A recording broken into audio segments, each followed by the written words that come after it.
অভ্যাস নাই, কখনো ওইরকমভাবে আমি ইউটিউবে আসি নাই সামনাসামনি। কথা বলাটা অনেক কঠিন, যেটা আগে সবাই ভাবতাম, আমি নিজেই ভাবতাম যে অনেক সহজ, ক্যামেরা লাগায় কথা বললেই তো হয়। কিন্তু এখন বুঝতে পারতেছি যে কথা বলাটা অনেক কঠিন এবং গুছায় কথা বলাটা আরও কঠিন। তো প্যারা নাই, একদিন সব ঠিক হয়ে যাবে ইনশাল্লাহ। রেগুলার একটা জিনিসে অভ্যস্ত হয়ে গেলে তখন আর ওইটা কঠিন মনে হয় না।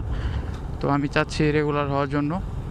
তো আপনারা আমার পাশে থাকবেন, চ্যানেলটাকে সাবস্ক্রাইব করবেন, এবং যদি কেউ পেজ থেকে ভিডিওটা দেখে থাকেন, ভিডিওটা যদি দেখে থাকেন, অবশ্যই লাইক, কমেন্ট এবং শেয়ার করে আমাদের সাথে আমার পেজটাকে ফলো দিয়ে আমাদের পাশে থাকবেন।